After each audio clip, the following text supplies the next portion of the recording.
Please make it loud for Josh Johnson!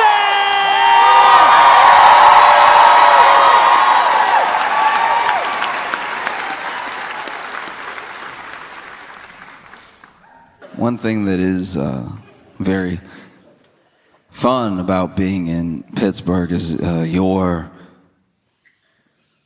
sort of singleness in fandom. The way that you love the Steelers, right? The way that you, yeah. And I saw this story about a woman whose husband sadly passed, and to commemorate him, she kept his Steelers tattoo.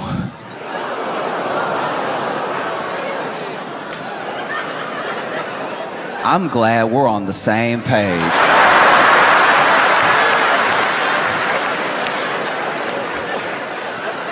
Because initially when I saw it, I was like, what? Yeah, no, kept the Steelers tattoo, and it's like in a little.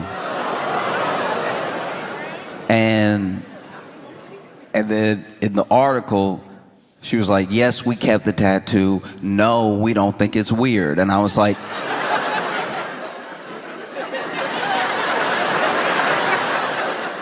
I figured you didn't think it was weird.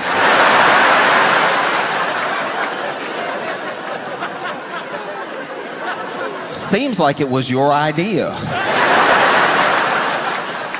That would be wild if you were sitting there holding the plaque like, I can't believe they let us do this. This is...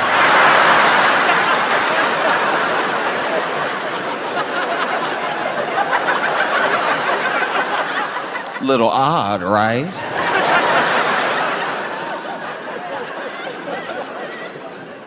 And look, I don't know.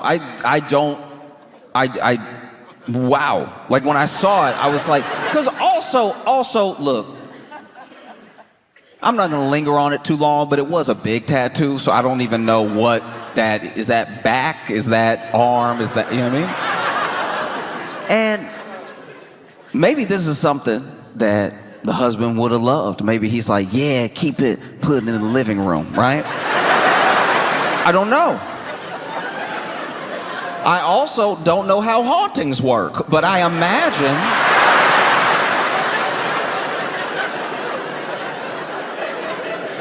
I do imagine having some of my skin means I'm gonna stop by.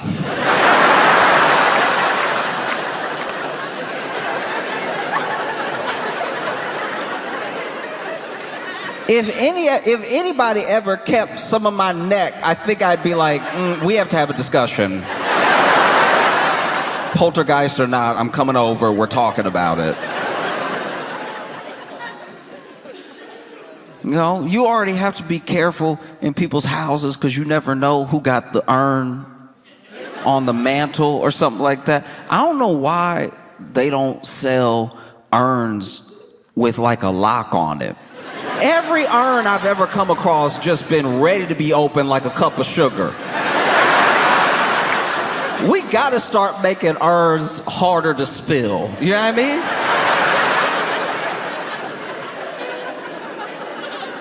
I've been in people's houses where they got, whether it's like a family member or the pet, they got the urn on like a mantle or a bookshelf, and I'm like, that's a little high. If it falls, they will be everywhere. And it does sort of, I don't know. It does taint the memory a little bit if this urn fall and now you gotta Dyson him up.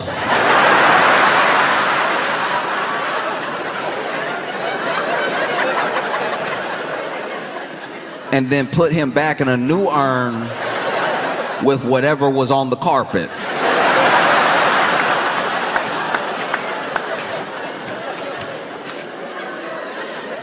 Just something to think about, maybe. Literally, just even... McDonald's cups are harder to spill.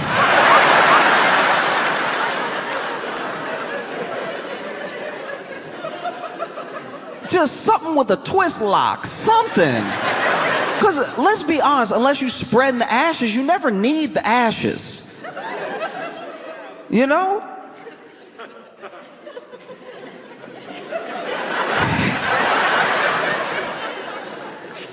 It's not like you hiding something in the ashes and then you're gonna open up the urn, pull out the Glock. Like that'd be a wild home invasion. That'd be imagine you're, let's say somebody, goodness forbid, but let's say somebody broke in your house or something like that, and then they've got you and the family held hostage, and maybe you did something to them. Maybe you're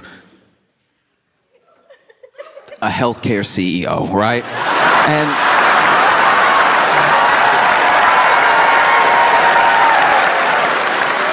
And so then they got you tied up with your family and everything, and it's like, look, I'm sorry, all right? And they're like, sorry is not enough, you about to go. It's like, okay. All right, I get that, but okay, look. A long time ago, my wife passed, and I always said that, like, whenever I go, I'd like to go with her, and she's right there. Intruder gonna be like,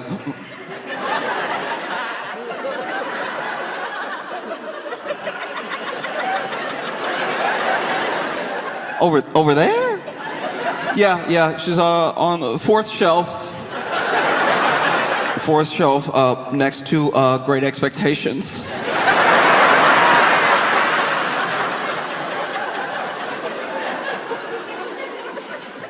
If I could just like hold her, I'll just, this small kindness, let me hold her while you bow. The intruder's like, okay, go ahead. Go get her.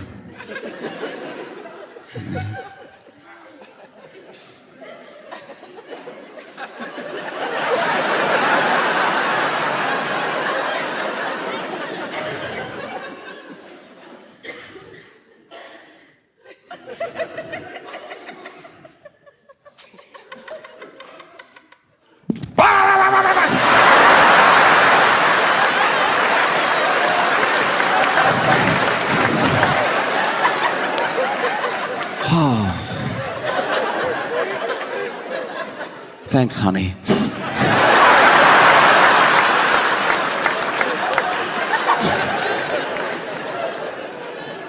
No, it's wild. Because now that mantle it's like in a frame, and I guess they're gonna put it on the wall. That seemed just as precarious as any urn. Imagine you having a house party. And somebody bumped the frame, it fall. Now you getting yelled at. You knocked over daddy.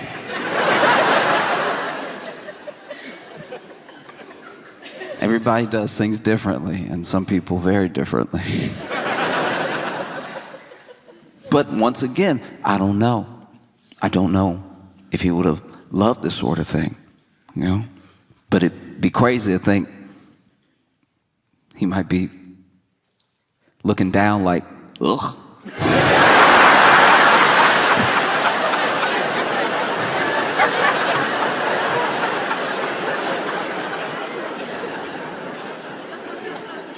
But in case he loves this sort of thing, and in case he can hear us on 3, I'd love all of you to join me in a Go Steelers.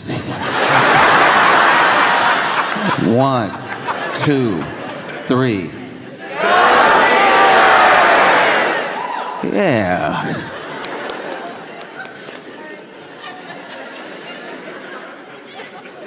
Hopefully that will stop me from being haunted.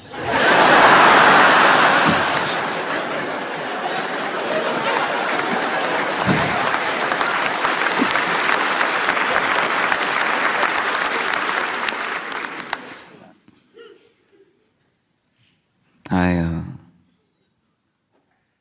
my life, I've had a lot of roommates, and it's funny because, like, I don't know, I've talked about this before, but like, roommates is like extra family because you're poor.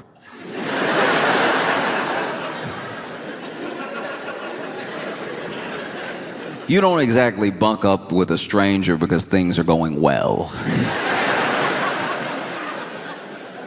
Every roommate I've ever had has been out of necessity.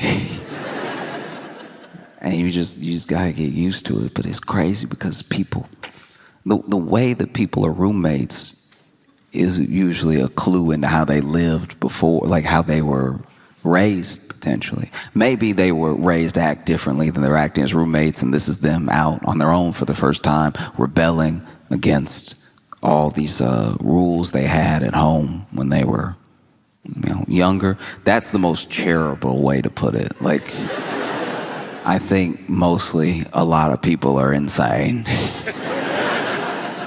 And there's nothing like having like a messy or lunatic roommate, and then maybe you do become friends though. Maybe you're friends, maybe you're friendly. And then you go visit them at their house and you see that it's pretty much the same. This person is wild through and through. I had a roommate that,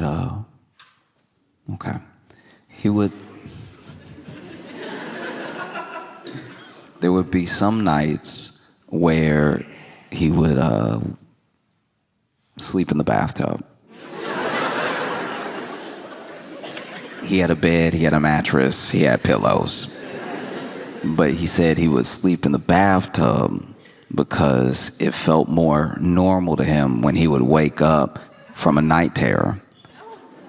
And I was like, I don't know how you find that out.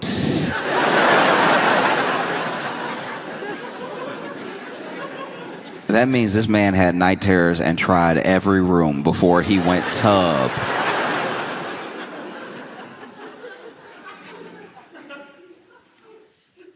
And that was a tough roommate to have because, I would go to bed at a regular time, even a little late because, we're young and everything. We're in college, and then I would just know I can't go to the bathroom for the rest of the night.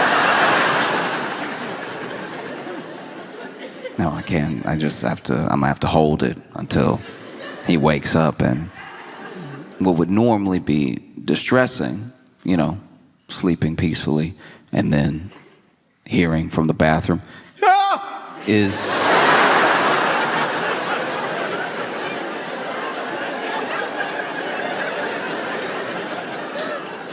only made a relief, because then I know, okay, he's up, I can go.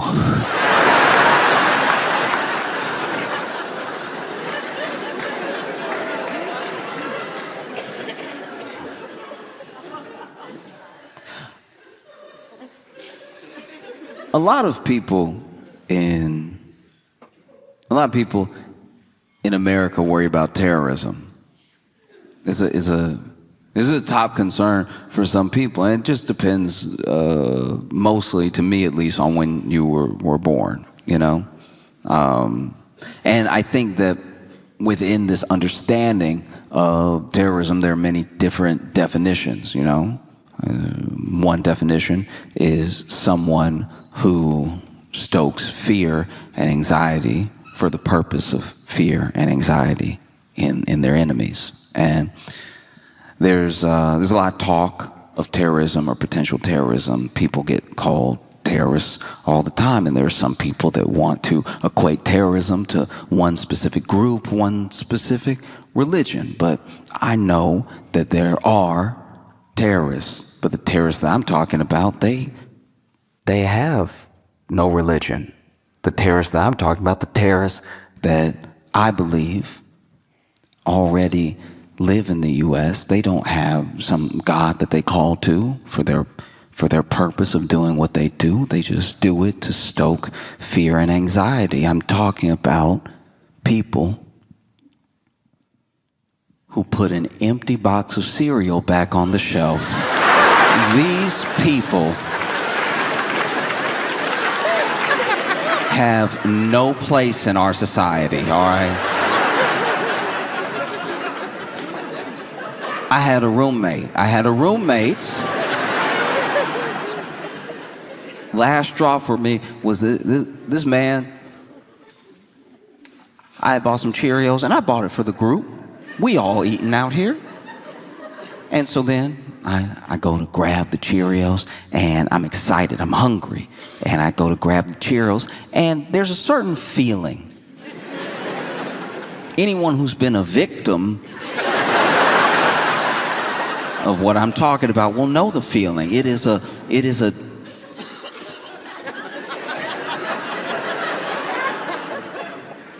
weightlessness of despair.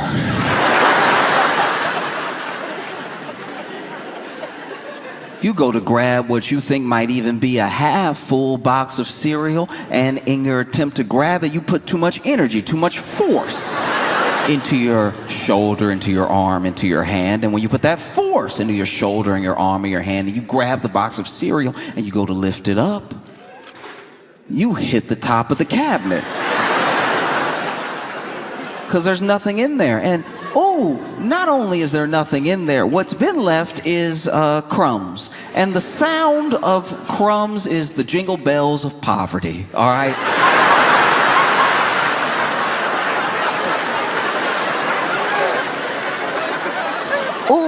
I've never felt poorer than when I hear crumbs.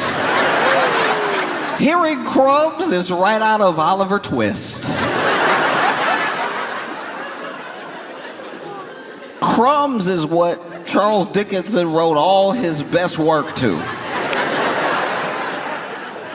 I didn't even think I could hear crumbs. Oh, but they have a sound. It's a mix between bread particles bouncing off each other and then a whisper. It's in a moment. It's something that almost can't be identified. And it's the whisper of those crumbs, the same way that you could split atoms or you could collide particles and make an entire boom, a bang, a nuclear bomb, and a hydrogen bomb. The banging together of these bread particles makes one singular noise, and it is the universe telling you from a point of almost quantum physics, bouncing the particles off each other, that you're poor. That's the sound of poor. Wouldn't you love to say yum? You'll never say it. You're too poor. These are crumbs.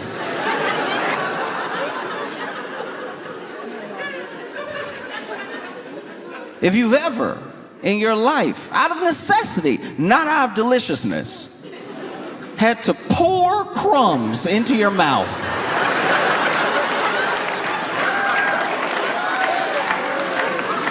only in the Bible do I imagine this level of thirst for food. You might as well be in the desert. Even if you are in your Pittsburgh apartment, you might as well be in the desert if you are opening your mouth, letting it hang, while an entire bag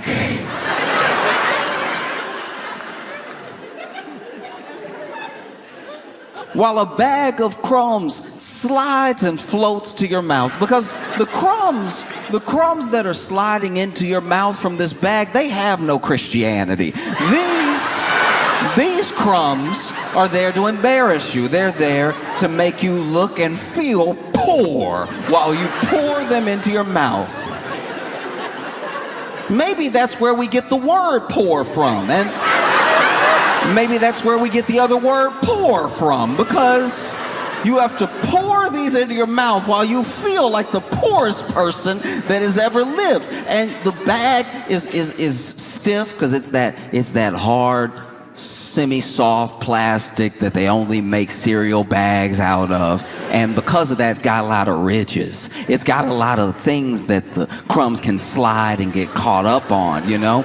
It's a lot like when you try to get water to a new place and the water is working its way through the canyon, but it doesn't know where to go yet. It's being pushed by the other water, and this gravity that's pulling down the crumbs to your mouth has the crumbs rushing at you from all angles. Even when you try to pinch the bag,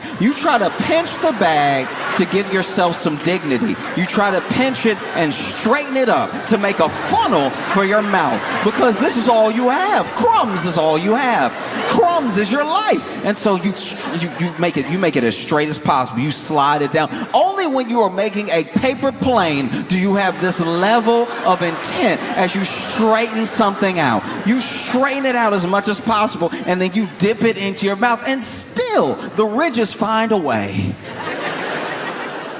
Because the devil is busy.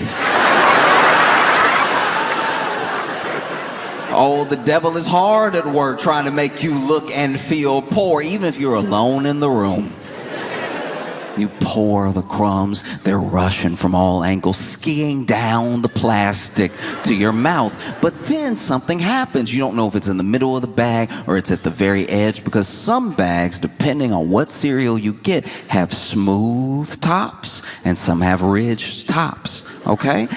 That's going to be important, because if it's a smooth top, the crumbs will slide out. If there's ridges right at the top, that means that the crumbs have one last giddy up before they get to your mouth. And so then not only do they giddy up, but you are looking for the food. You'd at least like to see what you're eating. And so you're looking down the bag, and the crumbs are like, we can go anywhere. We could go in your mouth, we could go up your nose, but we'd love to go in your eyes. And so then you're standing there with crumbs in your mouth and in your eyes and down your face and down your shirt, because as soon as they got in your eyes, they stung, because crumbs are sharp. You might as well juggle knives over your open eyes. You know what that feels like? To be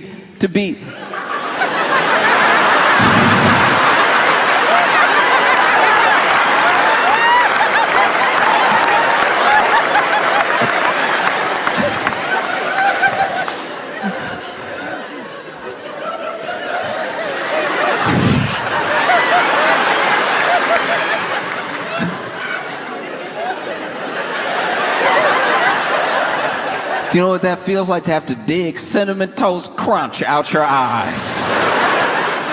Every cereal's sharp. Every cereal is sharp. And so I remember I was a victim of terrorism.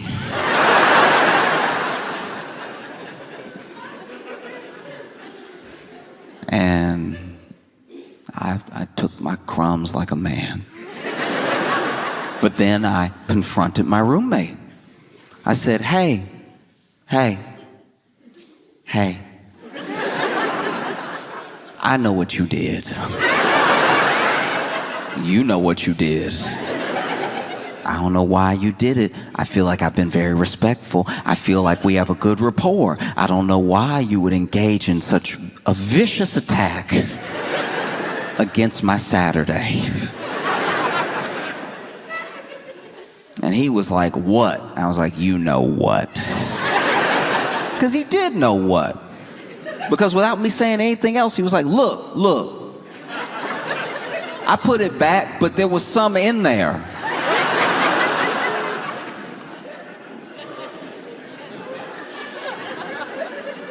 And I said, some crumbs?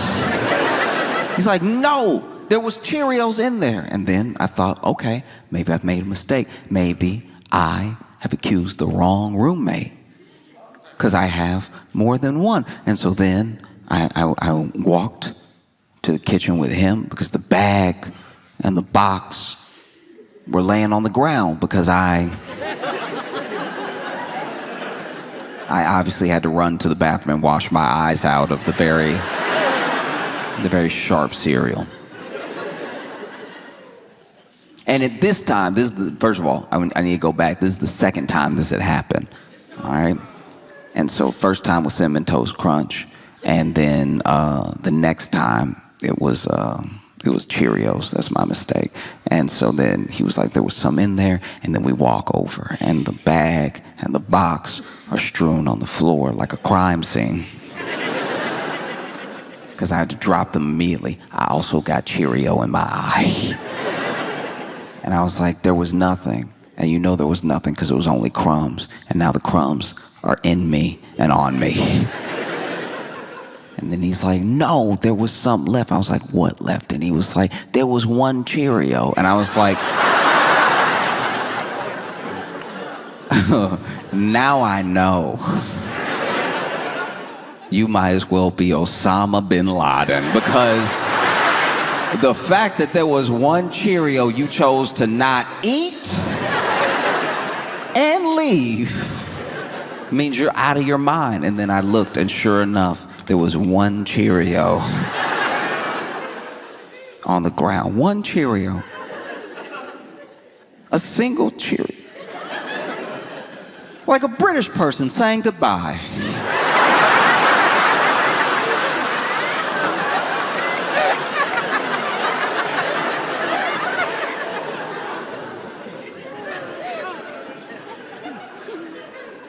Obviously, I didn't kill him. I'm here with you now, but I thought about it.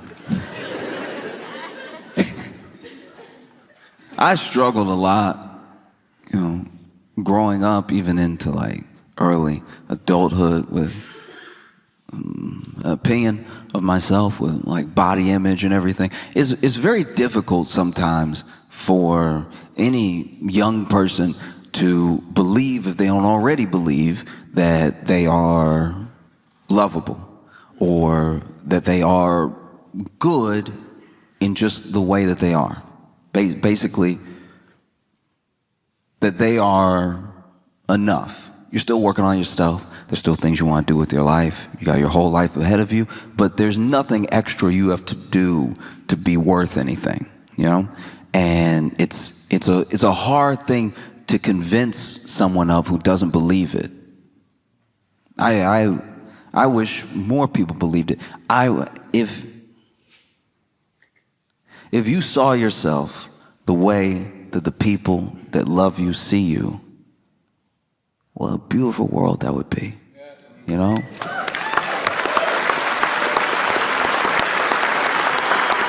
And it's not as if love isn't poured into and on these people, showered with praise when something goes right.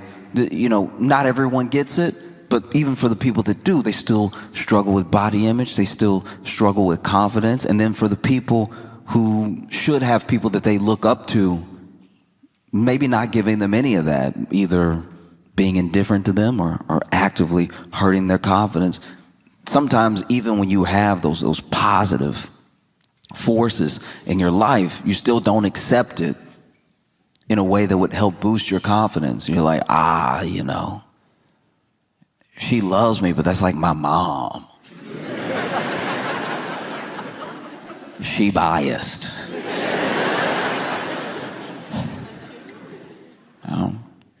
And I know for me, I spent a ton of time trying to work on myself in different ways. Some things that I actually needed, some things that built me up, and some things that were maybe a little bit unnecessary, I really struggled to look at myself in any positive way until I got really fit. Like in my head, really, really fit. I should look like, I saw other guys and I thought I should look like that. I should look like a version of that, at least, And never mind that I'm looking at dudes who have been on their own journey or struggle with their own confidence, or maybe get a little extra help to look the way that they look. I don't know.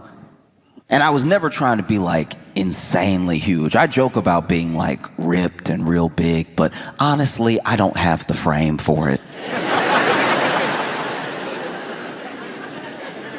Truly, I'm not tall enough to be wide. No matter how big my shoulders got, I'd start to just be in the way. Like it looks good in the picture when you're flexing and you've got all the muscles and they're all defined and everything, but then practically in life, it does start to be a problem when you're trying to walk through a door. You don't want to be on a date and see a door and go, uh-oh.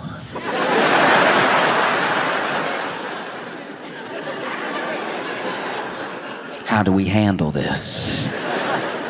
You know, because the shoulders, the hips, they're all wide and muscular, but that door frame, oof, making all of them standard. I can't believe they're doing this. And then you're holding hands, you get to the door, and you're like, you first.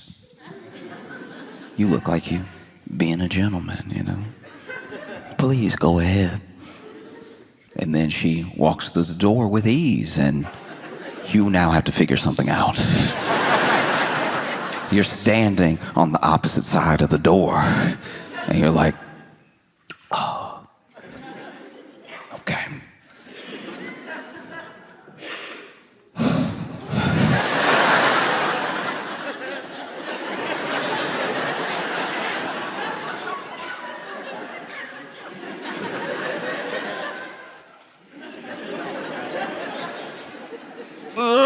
As soon as you strained, you let her know this isn't going to be the life for her. I never wanted to be huge. I just wanted to be very, very fit, you know? And I worked on it with some success, with less success. But even when I started to work out, I realized that wasn't really the issue.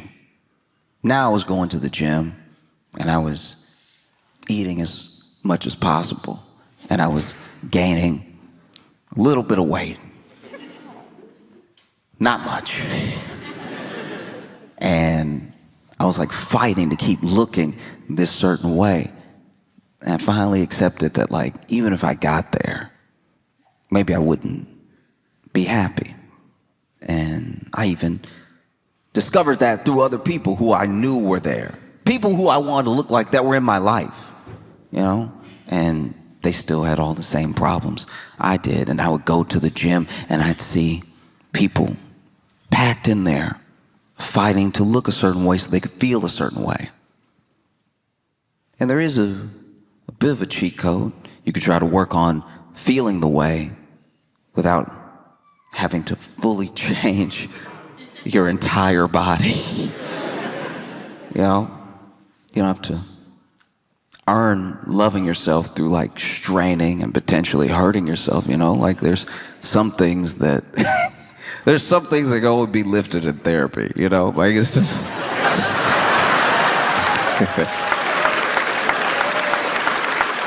and but I remember I would see these workouts, and sometimes you see people get creative. There are a couple machines that are pretty straightforward. You sit down, you want to row, you put your feet here, and you pull. And that's the exercise right here. This is just what you do, and you do it for your back. You know, you work a little biceps in there too, and maybe if you're trying to work more of the back, you can lean forward a little, lean back a little with the pull, you know. I saw a guy sit down like normal and then put his feet in. And I'm not gonna lie, I stopped. I was like, this is about to be awesome.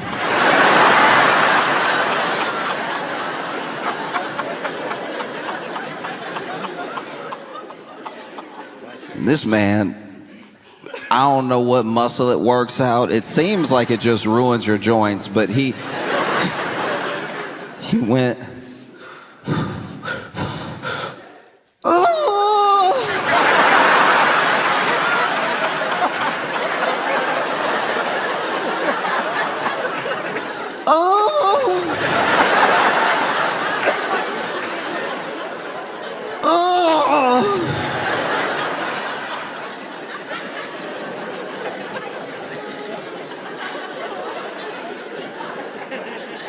Just make sure it's clear.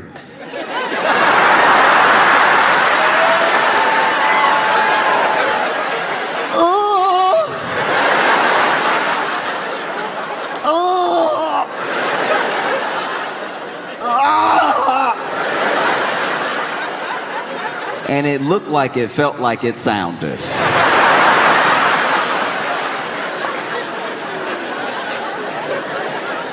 This man did 8 sets of 10.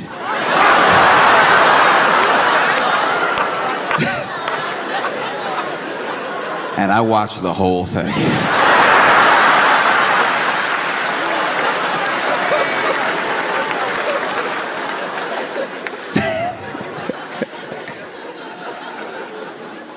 Oh, there was even a time where I went to the gym and, I was working out my legs differently.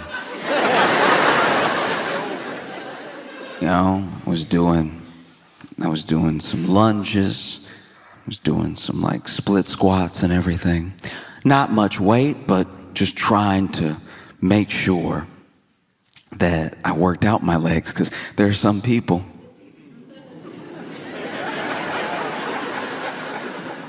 that in all that self-consciousness and all of that wanting to build up for yourself, your body and your image, they still only work on the glamour muscles. They forget the base. They forget their core sometimes, and they definitely forget their legs. And we've been told since we were children that the legs are important. We've been told in many different ways. We've been told by PE teachers. We've been told by coaches. We've been told by parents. We've been told by cartoons. There's an entire cartoon dedicated to people who skip leg day. Johnny Bravo was trying to warn us for our entire childhood how important leg day is. That's not a structure you want. You don't want to have more hair than... So I was working out my legs, and so I'm packed into this gym with a bunch of other people, which is, look, it's very frustrating because this gym was unfortunately affordable. So a lot of people were in there, and I was one of them. And I was hopeful, sometimes they sell memberships all year and they're counting on people not to go. The way the gym structures are built out, it's so that you get all of these people here, but they're signed up, they don't actually show up. And so a gym is able to run fairly efficiently as long as like 1/10 of the people who are members show up at a time. If everybody showed up that was a member of the gym, if everybody started to really decide to work on themselves, it would look a lot like TSA.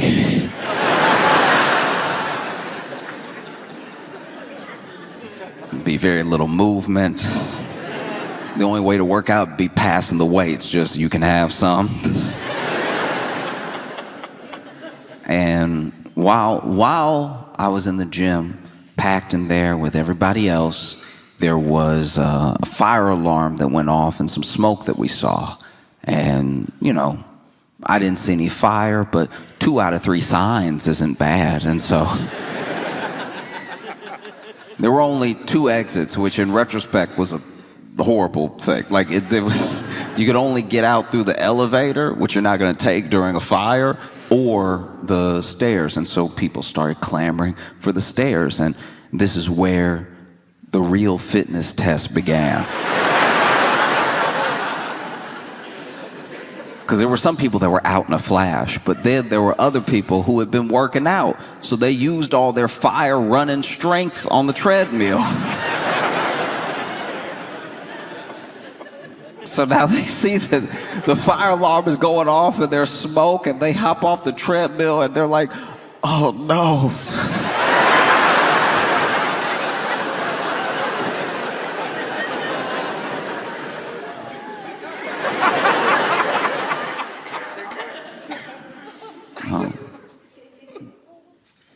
And then there were other people, what I would assume people who were a bit out of their mind, that even treated the running out of the gym like a workout. There was one lady literally still looking at her watch going.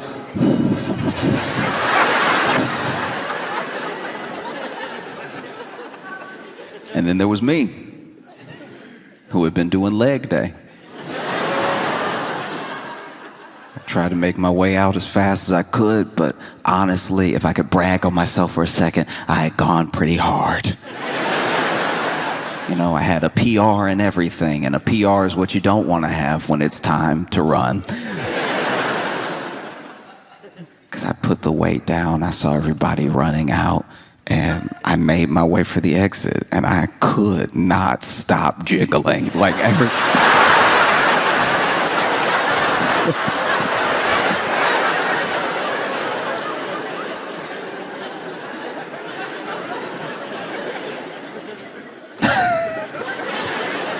And yeah, I don't know if you've ever been in a situation where you have to evacuate for a fire, but nobody moves like there's a fire.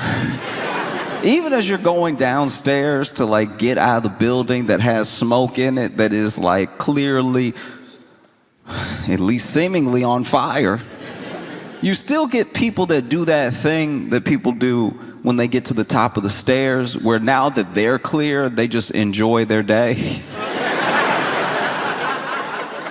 If you've ever been in a walkway, there are people who can't wait. At the beginning of the stairs, they can't wait to get up there. And then as soon as they get up there, as soon as they are past the last step, they're like, oh, yes. As if there's not a ton of people behind them. And so I'm noticing as I'm shaking and jiggling down the steps, how slow people are going down the steps. And so people do start to scream like, hey, hurry, move it, you know, fire. And then we get outside, and it was next to the door. One of the reasons everybody was slowing up was that same lady was out front near the door, just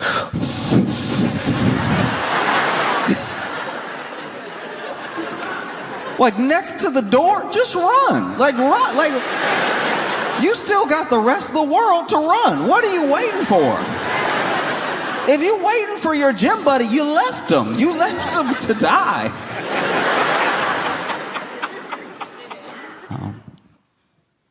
It's funny because I was watching the news and I saw this, can't really call it a debate, it was more of a screaming match. But it was on CNN. And on CNN, okay. Found the one person that works at CNN, and that's... Man, I've never heard anybody clap for CNN like that.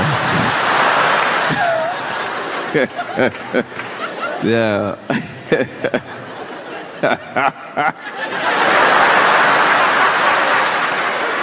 What is that?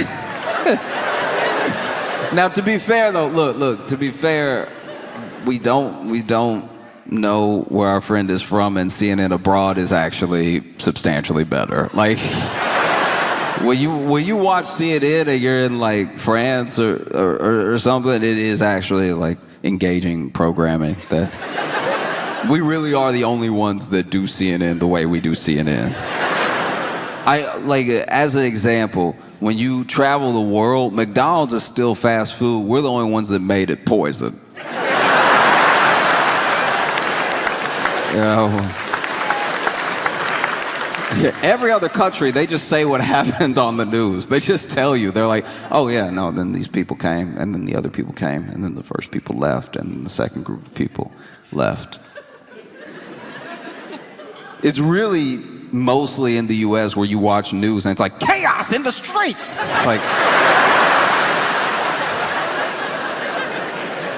Like every news segment is cutting a promo for a horror movie. I was watching CNN and I saw where Jillian Michaels was on there in a debate that she seemed to have started, and they were talking about changes to the Smithsonian and how art and culture shifts between who has the power to dictate how the exhibits are written, who the exhibits are of, and everything. And Jillian Michaels was like, it's so unfair that slavery in this country only gets blamed on one race.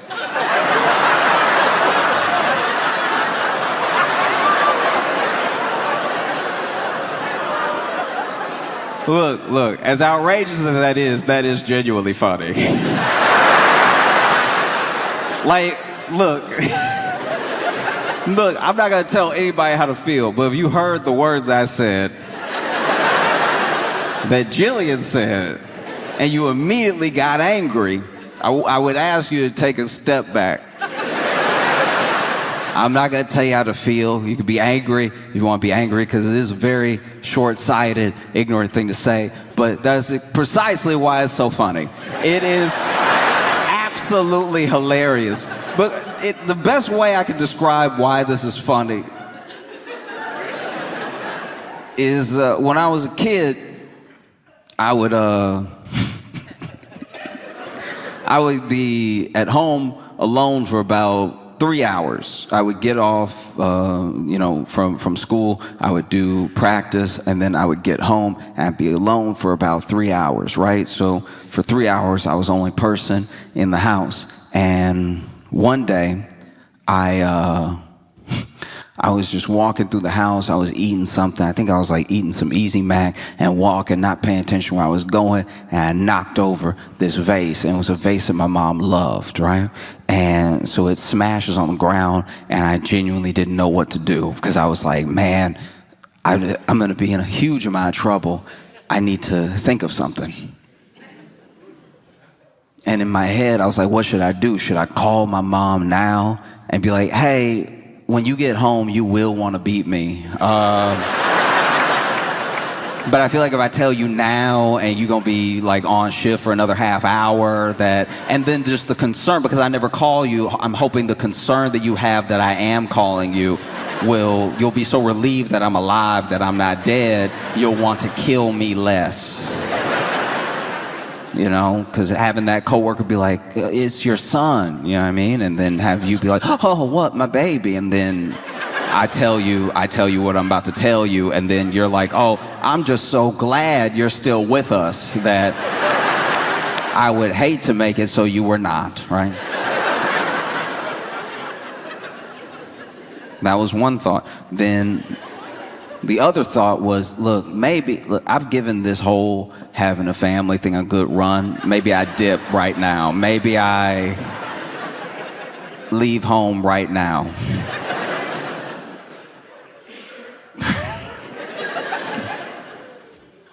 And then the third thing, which is what I did do, was nothing. I went to my room and played some video games for what felt like might be the last time in a long time.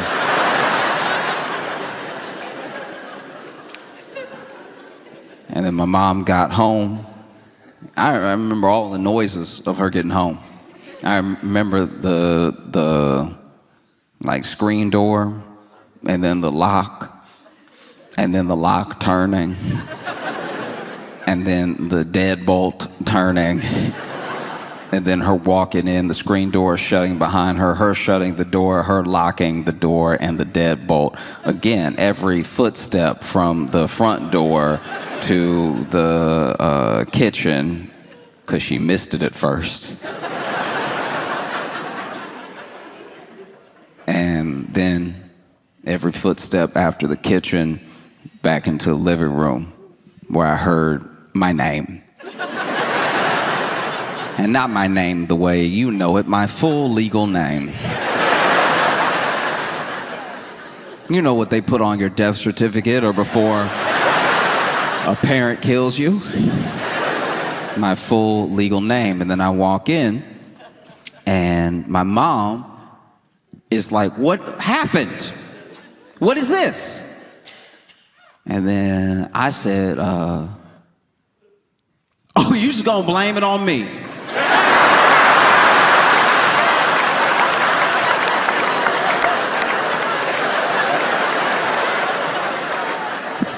Wow. Wow. Maybe I was in there playing video games the entire time. Maybe somebody broke it, and left. Maybe I'm lucky to be alive right now. You're just gonna immediately blame me because I was the only one here. You're just gonna blame me because it looks like it was me. And that's kind of what Jillian Michaels was doing with the whole, like...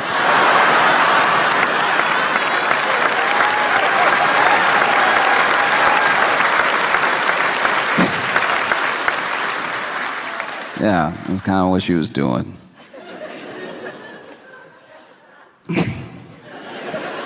Can't believe you would just blame it on one race of people.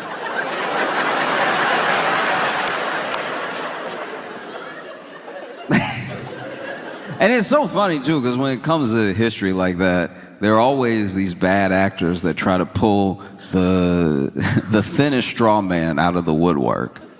You know? There'll always be that person. There was a guy, I don't actually remember his name, and this is before slavery in the U.S. was more based on race and before more people were shipped to the U.S. There was a dude that I've read about that apparently was of African descent, and he came over and he had about 2 or 3 slaves. And one of those slaves was seemingly of the Caucasian persuasion. And whether this thing is true or a myth, I've heard it my entire life when referencing slavery, that there was one black guy who had a white slave. And I'm like, look, even if that's true, that's not what it's known for.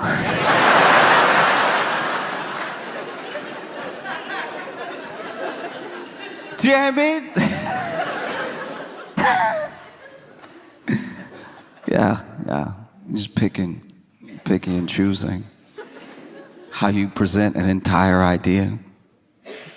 And it makes sense to me that someone like Jillian Michaels would say something like this. She is from a reality TV show. She's known for the show The Biggest Loser. Yeah, that's who she is, that coach from The Biggest Loser. You know, the nice one.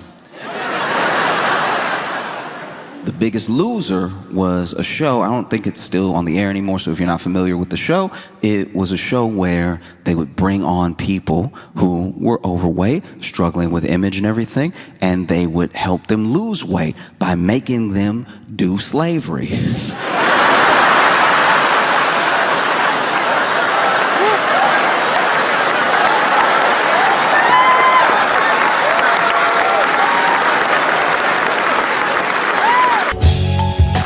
Welcome to the Josh Johnson Show. Josh Johnson, joined by my co-host, fellow stand comedian Logan Nielsen. Logan, how you doing, buddy? I'm doing well, man. How are you? I'm doing all right. I'm in Sacramento right now, and I went out with some comics after the show, and one of the comics had, I believe, was his girlfriend with him, and we went to a barcade, right? And barcade closes. We leave the barcade, and almost immediately, this was such an awkward set of events. So basically, I'm talking to another comic, and the other comic and his girlfriend are standing behind me, and it's just a big group of us, right? And so then this guy, I hear some, like, not yelling, angry yelling, but some yelling behind me.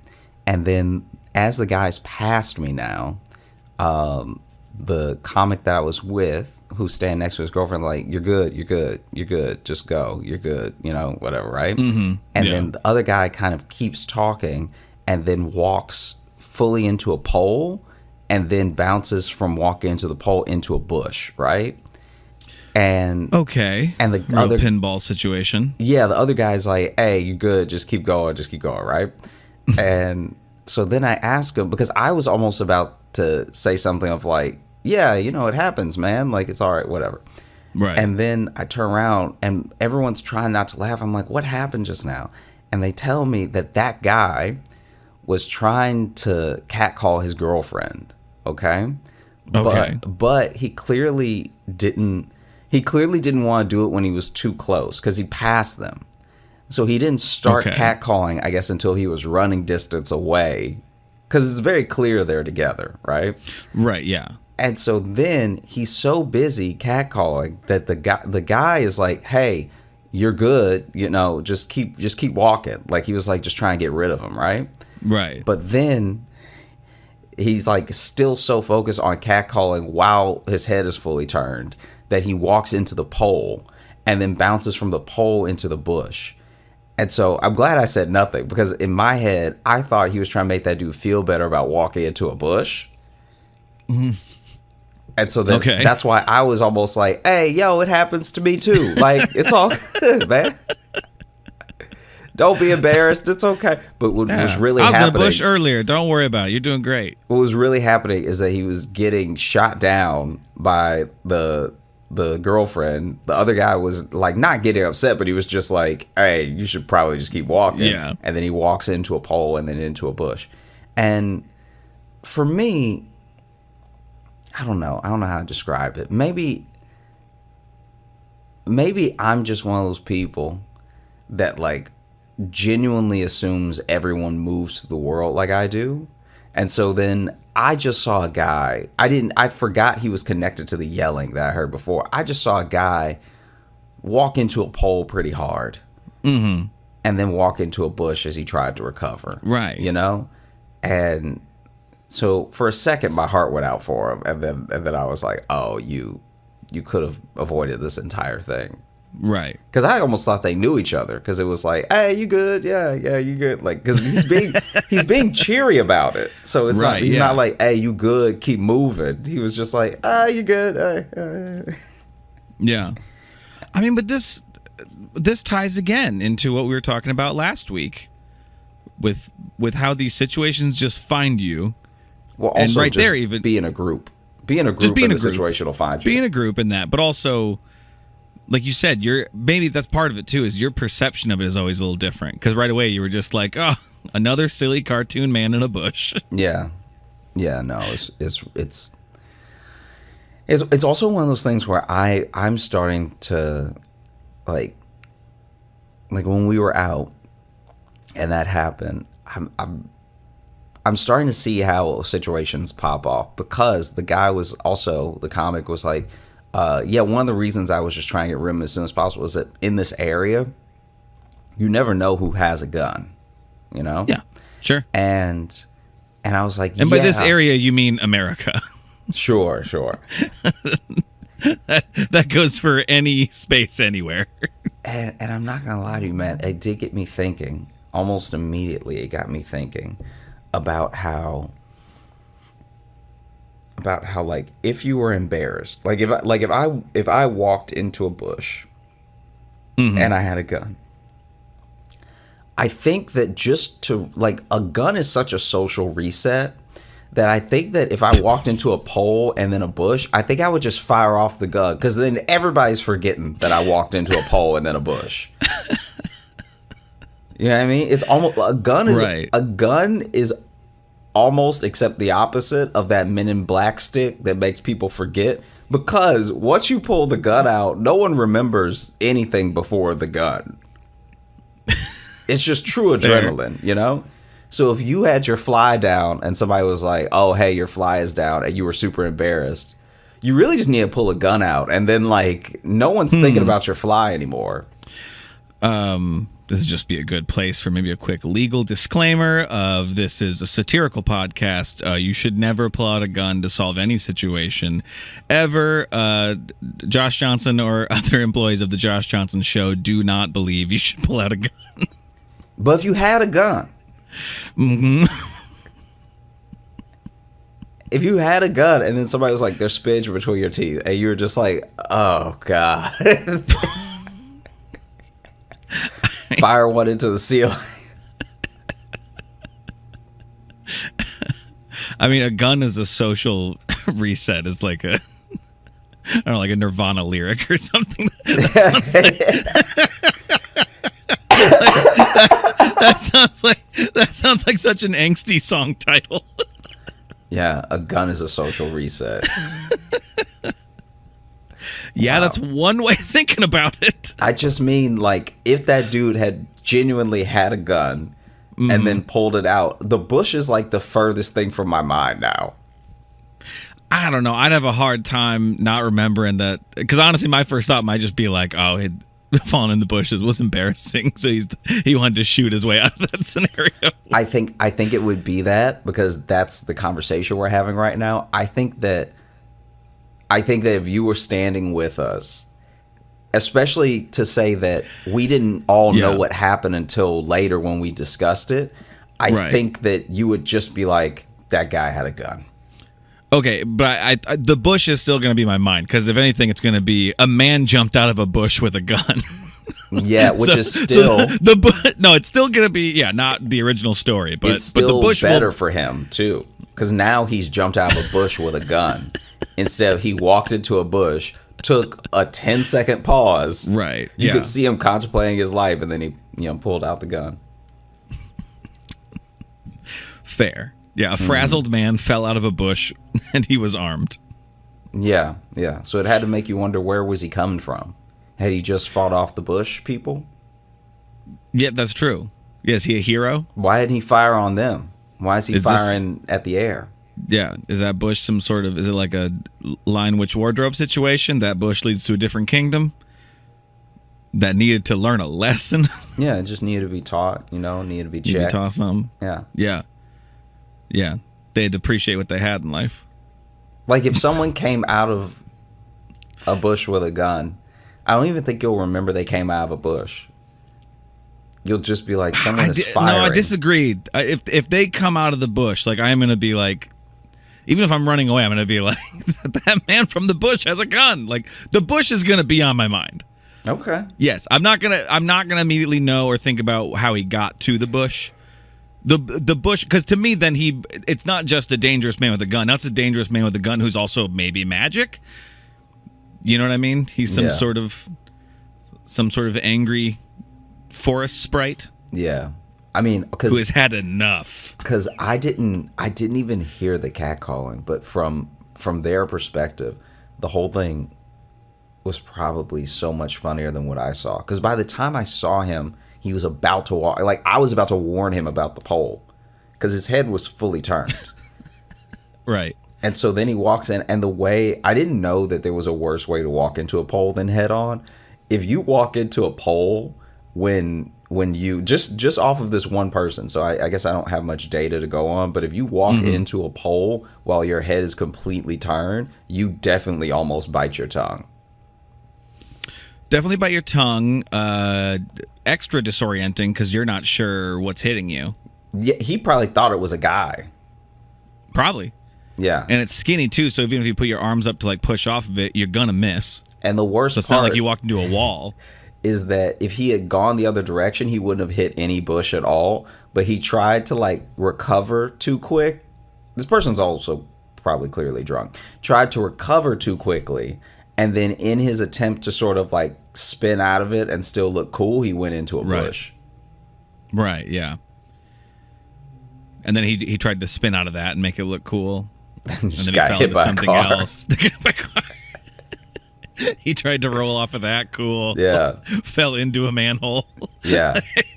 All the while screaming, "It's all good, shorty. It's all good."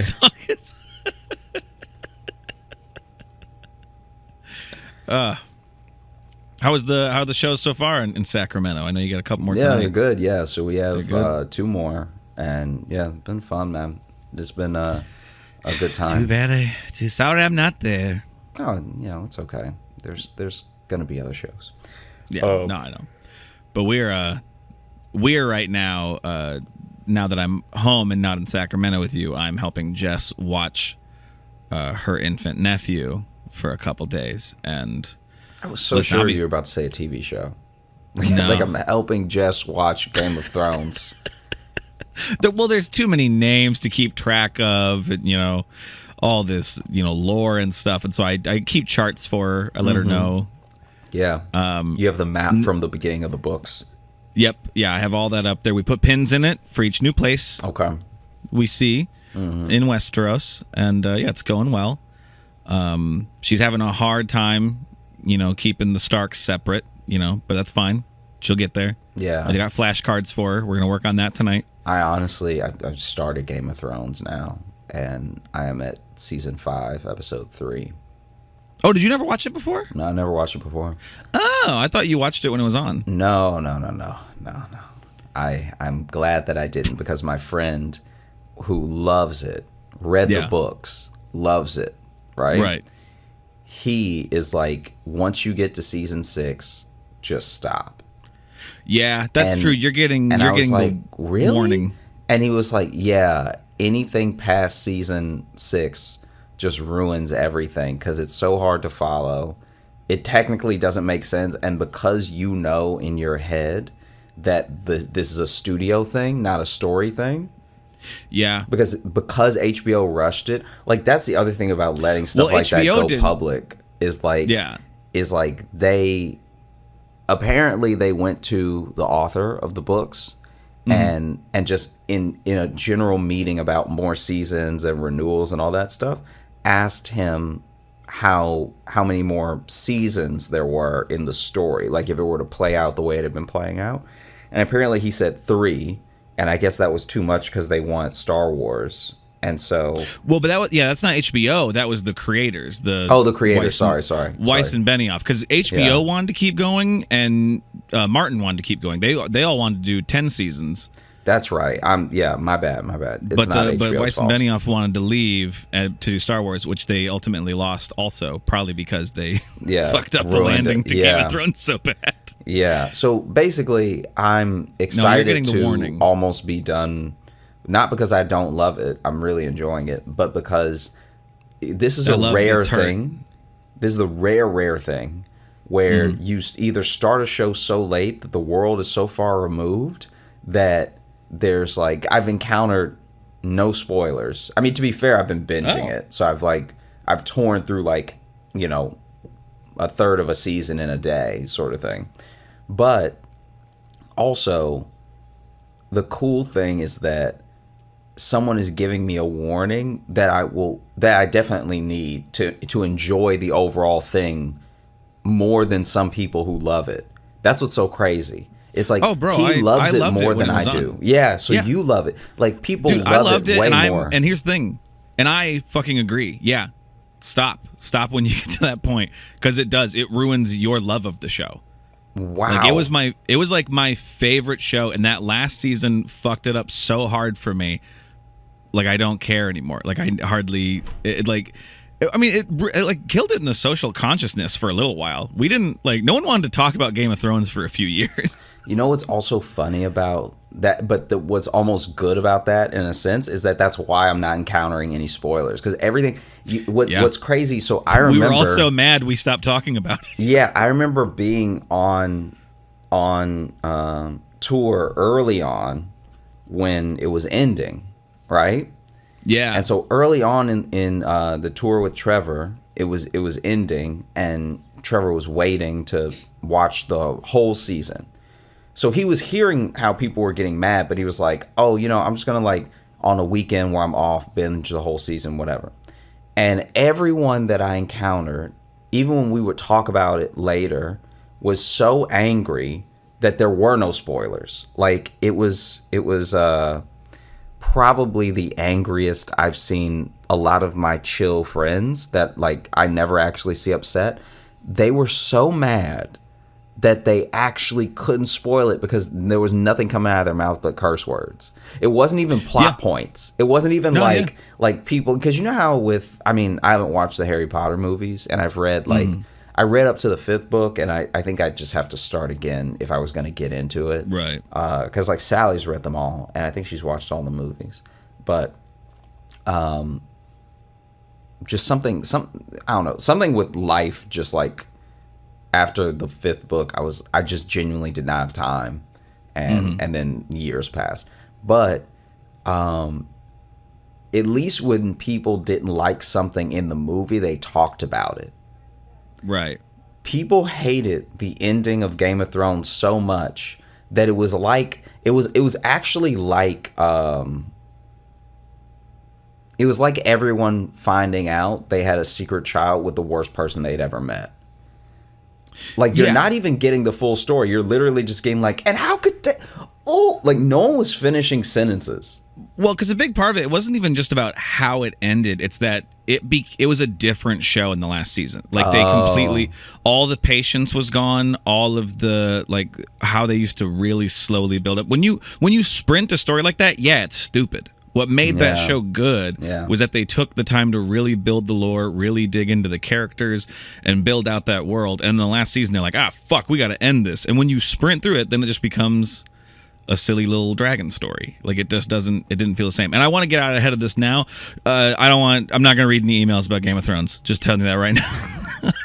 I don't want a bunch of emails either agreeing with us or trying to defend Game of Thrones. I'm not reading them. Just letting you know that now. All right. Just getting ahead of that. I'm not doing it. I mean, it would be funny to become a full Game of Thrones podcast. What a left turn that would be. That would be to be like.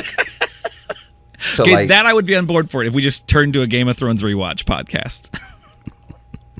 It'd be so crazy because it's like we're like years in now.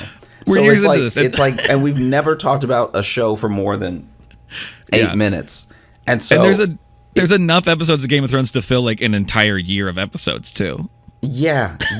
We could just do a whole year of just Game of Thrones. Yeah, just a companion podcast to watch as you rewatch.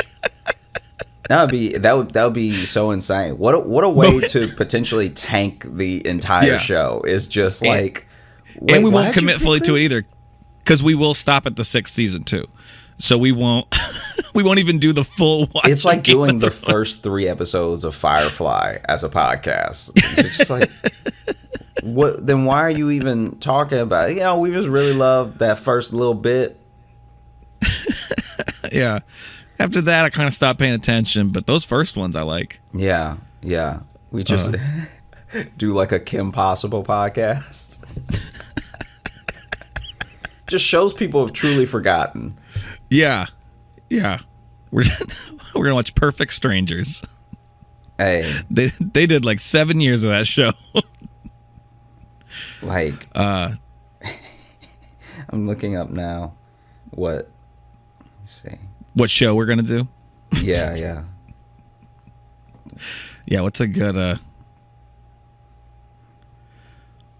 We'll just do. We'll become a Mr. Bean rewatch podcast. Because that's mostly all sight gags too, so it's gonna be hard to talk about. We just become a Bates Motel podcast. Bates Motel, that's a good pick, actually. Yeah, because that was a show that was kind of popular in its first season, and then everyone just kind of forgot about it, and I think it ended now, right? It has to have. I think it actually got way more seasons to say that to say that it's over. It got way more seasons than years people were talking about it. How many seasons did it get? I think it got 3. 3? I was thinking even 4, maybe. Let me see. But yeah, I remember like everyone talked about that first season, and then everyone's like, "All right, neat." Something else came out. 5 seasons. Jeez. Damn. Well, all right. Good on them. Get ready for our Bates Motel. Well, it's not even rewatch. I never watched it to begin with. Yeah. Wow. Okay. It's good to know what we're doing for the next year. And a half. Probably 3 years. 5 seasons. 5 seasons depends how many they did a year, but I mean, yeah. If you go at least 10 episodes a season for cable usually, so you're looking at least probably 50 episodes or more. So that's at least a year, at least a solid year of Bates Motel. It would be what would be amazing is to do like a companion to a show that doesn't exist, like just like following a show. Yeah. And like, I've pitched that idea to someone before, and I think they said that they knew of somebody who was doing something like that. But, I see. But I like the idea of that too, of just throwing in twists every now and then, new characters. But you have to keep the canon consistent too. Yeah. You have to actually build the show. One of the other things that happened when we were out last night. So I told you we went to that barcade. Mm-hmm. As we were waiting to get in the barcade, because there's just something about being in LA where there's more, not LA, but in California where there's more lines to get into places. I feel like maybe it's because in Brooklyn, unless the place is like super poppin', or unless everyone there going is like college age, no one really waits in line that much. Like even when I'm in the city and I'm walking past bars and clubs, the lines are very short. And so we saw a couple lines to get into bars and stuff, and we walk up to the coin op, and there's a very short line. It's not a big deal. But the coin op? What did you say? Coin op is the barcade's name. Oh, okay. And we hadn't said that yet, so I didn't know if that was just a term I didn't know. No. And so basically, as we're in line, this guy passes by and is yelling at the top of his lungs. He's like, "Hey man, fuck coin op, all right? Sick of y'all, man." Like just yelling, just indiscriminate yelling, but also walking, like not stopping, not talking to the staff or anything. Ran into a pole and pulled out a gun. I would love if there's a true backstory there. Like it seemed like something that a drunk guy was just doing for attention, but if coin op actually wronged him, and he only has a gripe with the overall establishment, nobody in it. That's one of the funniest things in the world to me. It's like when someone is like, "Man, I hate Taco Bell," but they don't even mean like they didn't even have an interaction there. They didn't have an event. Have a thing there. They just hate the idea that Taco Bell exists, and that's what it seemed like was going on with this coin op. Because then even the guys checking IDs were like, "Yeah." Like they had a weird, I don't know if they knew him or if they were just like having a particularly exhausting day, but he yells and they're like, "Yeah." To no one. It's not like they're talking to us and we're talking about it and they're like, "Yeah." Like, yeah, so either that way that guy does that every night or maybe there's something fishy about coin op and they're even like, "Yeah, you're right." Yeah, because this guy work, man. This guy seems like the Don Quixote of coin op. Like he's just like out here trying to joust that windmill, thinking it's a monster. Because you remember that scene, Don Quixote, where he was riding around just going, "Man, fuck windmills." Yeah, not doing anything else about it. Hey, everybody knows. Everybody remembers. Everybody's read the old Don Quixote. Everybody's listened to the opera. Fuck windmills. They're stupid. What do they even do? What do they even do? What do they even help with? Then someone starts explaining to him what they do, and he's just like, "Man," just rides away. "Man, I don't really like magic, so y'all want keep nothing to do with it. Fuck your windmills." I also like how I mentioned that we're currently watching a baby, and you had zero follow-up thoughts for that. Oh, it's just the way that you said baby. You took so long to say baby that I was like, this is a show. This is TV. And so how has it been watching this is her infant nephew? Yeah, he's a toddler. He's a little under 2. Okay. I mean, I'm exhausted. And I'll be honest, I've hardly done anything. But just... Like keeping you up, or what's No, not even. Just having a child around just gives you a level of anxiety where it's your responsibility to keep it alive. Okay. I mean, I believe you. I believe you. What's weird about that? There's nothing weird about that. I guess I just mean like, are you still stressed out if the baby's like sleeping? No, because I was asleep also. But okay. No, but it's just like even today too. It's like Jess is with him and she's like, "Oh, go do your work you gotta do," and I'm downstairs working. But that also means I'm actually she's gonna stop me every 10 minutes to come watch him while she does something else. Which is okay. I see. I'm happy to help, but it's just like it's a constant. It's on your mind. Wrench in your day. Yeah. Yeah. Like even when I'm trying to get to work on something, I still have to like, she'll still be like, "Honey," and I'm like, "Okay," and like I don't blame her for that. If she needs help with something, I'm happy to help. But it is like, even that you just can't actually have the time to go do the stuff you're normally doing. He's mostly chill, but like even just watching it for a little bit today, like one of the YouTube shows that calms him down, And I was just watching it, just like staring angrily at this cheery woman singing songs for children. I'm like, I know it's a me problem. I know I'm the problem here. That's not what this lady's doing. Yeah. No, I feel you. You know what I mean? Yeah. Oh.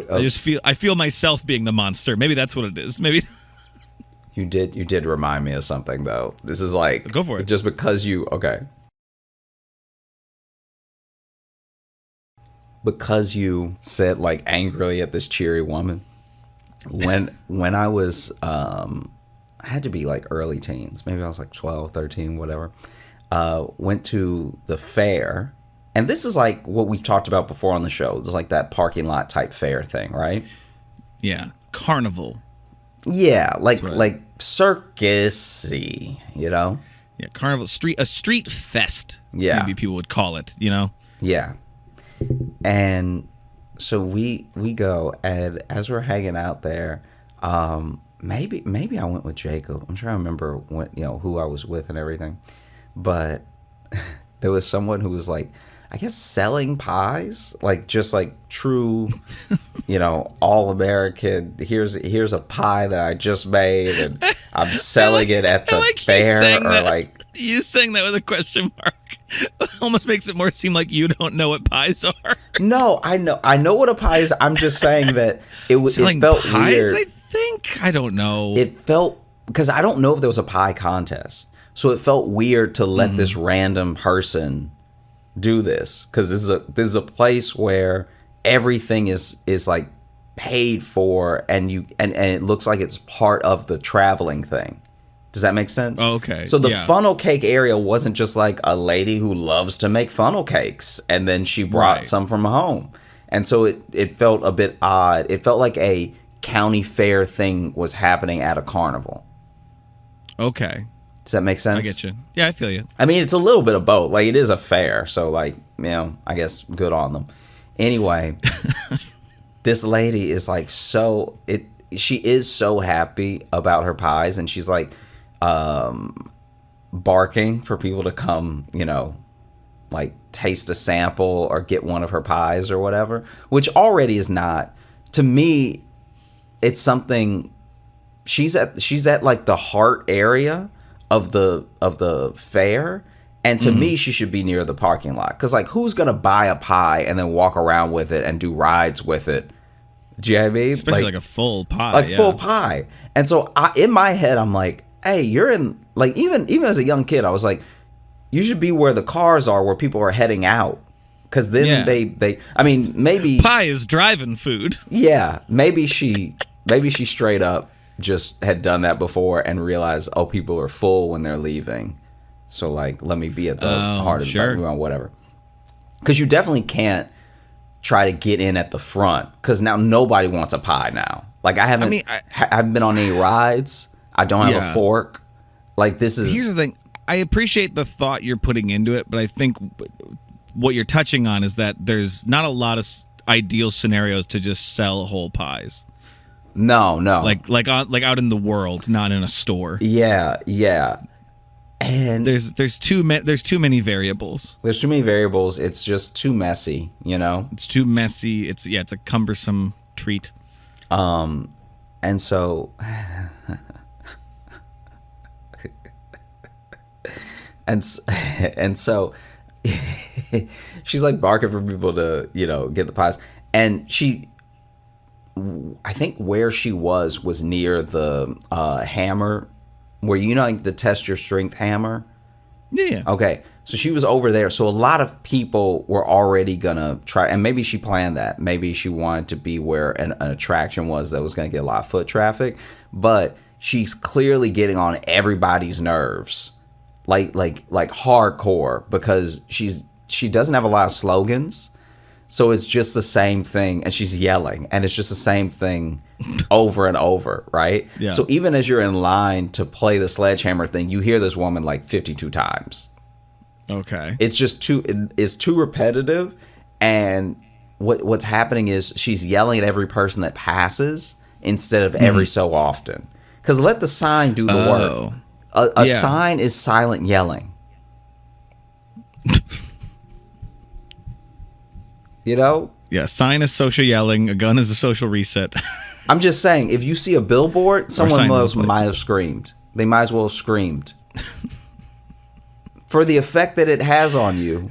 And in fact, we should do that to create more jobs. Let's get rid of billboards and just put a guy up there. I mean, it's going to take several guys. Even better, more jobs. Yeah. This is my platform that I'm running on. And so, basically... No more billboards, just loud dudes.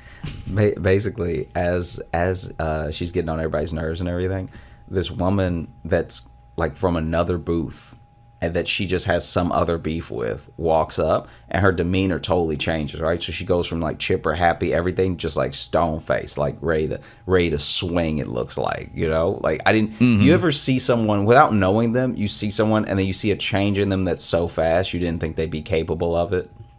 Yeah. Like anyone who's yelling, like because that was the other thing she was doing. She was yelling the like types of pies that she had.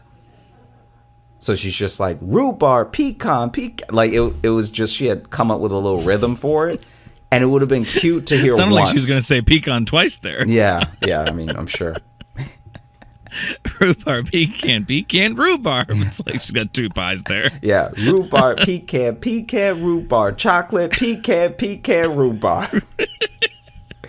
But she had this like little rhythm to listing all the pies, you know? Right. And so you see someone doing that with like a chipper face, and then when someone else walks up and their face just drops, right? So she over here, pecan, rhubarb, apple, chocolate, like, and then just nothing, right? Right. And then her and the other lady have words that are kind of quiet, like they're not yelling at each other or anything. But then pecan, rhubarb, pecan. Rhubarb, pecan, rhubarb, apple, cherry, rhubarb, pecan, rhubarb. And then they both just turn into pies.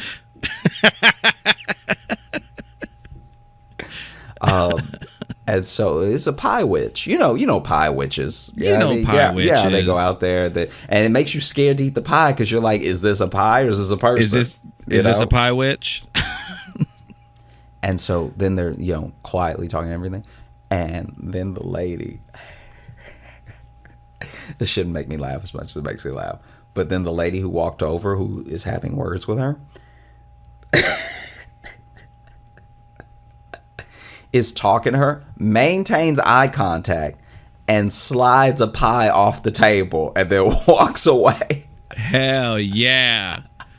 Oh, it'd be a shame if something happened to this rhubarb. Bam. We've been talking about for a social fee, resets. Hey, social ransom. Yeah. All right. I would hate for something to happen to this pecan, rhubarb chocolate. Perhaps for a small fee, we'll make sure you get through this carnival and or festival safely. Well, I already paid the fee for the booth. No, this is different. Nah, this is let's just say we're not with the festival. Look, let's just say I don't want anything to happen to those beautiful pecans, all right? Yeah. Sure what'll happen, Bruno. And then he does the hammer thing.